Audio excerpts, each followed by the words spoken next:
नमस्कार दोस्तों। मैं हूं राहुल राय और आप देख रहे हैं मेरा YouTube channel physics by Rai sir. हम बात कर रहे हैं एनएलएम के टॉप 100 क्वेश्चंस के बारे में। तो आइए क्वेश्चन नंबर 4 पर देखते हैं अपन क्या है। बहुत ही बेहतरीन क्वेश्चन है। बोला गया कि sum of magnitude of two forces. क्या बोला गया? Sum of magnitude of two forces. तो मैंने मान लिया यहाँ पर F1 and F2 two forces है। Acting at a point is 16 newton, है ना। मतलब इन दोनों का जो एडिशन है वो कितना दे रखा है? F1 प्लस F2 का मैग्नीट्यूड एक्चुअल में, है ना, डायरेक्शन की बात नहीं हो रही यहाँ पे। वो कितना है बेटा? 16।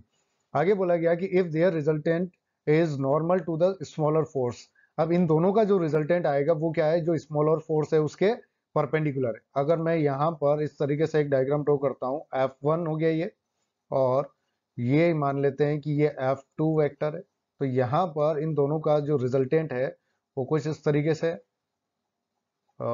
ये मान लेते हैं, ठीक है। ये रिजल्टेंट है, ठीक। F। अब आगे बोला गया कि and has a magnitude 8 Newton. तो इसका जो मैग्नीट्यूड है वो 8 न्यूटन है, ठीक है।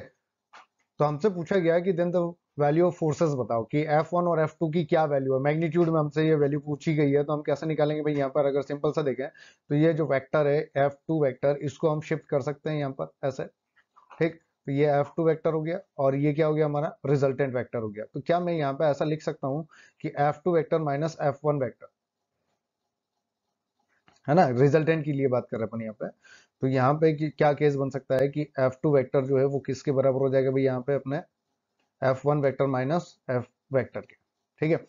तो इससे अगर अपन यहाँ पे बात करते हैं वेक्टर फॉर्म में, अगर इसको यूज करते हैं अपन, तो सिंपल सी क्या कंडीशन बनेगी अपने पास यहाँ पे कि यहाँ जो कंडीशन बनेगी वो बनेगी अपनी F2 वेक्टर का स्क्वायर माइनस F1 वेक्टर का square equals to F square, है ना। ये रिजल्टेंट की बात कर रहे हैं अपन, ठीक है। तो यहाँ पर अगर अपन समझे इसको तो ये क्या हो गया बेटा कि F2 माइनस F1, है ना, ये a square minus b square का होल स्क्वायर बना। तो इसको क्या कर सकते हैं अपन? F2 plus F1, a minus b और a plus b equals to F. अब एफ की जो वैल्यू वो हमको दे रखी है, कितनी दे रखी है भाई? 8। और यहाँ पर F1 प्लस F2 की वैल्यू हमको दे रखी है 16। तो F2 minus F1, F2 minus F1 जो है वो कितना हो जाएगा अपना? ये 16 हो गया और ये हो जाएगा बेटा 8 का स्क्वायर, है ना। तो 8 का स्क्वायर जो वो कितना हो जाएगा? 64। तो 16 4 जा 64 हो गया। तो F2 माइनस F1 जो है वो कितना है भाई? 4 न्यूटन आ गया। और ये ऑलरेडी हमको पता है कि F1 प्लस F2, तो अगर हम दोनों को ऐड करते हैं तो यहाँ पे 2F2 इक्वल्स टू कितना आ जाएगा बेटा? 20, है ना। तो F2 की जो वैल्यू आएगी वो कितनी आएगी? 10 न्यूटन, ठीक। वहीं अगर F1 की बात हम करें तो अगर ये 10 न्यूटन है, ठीक।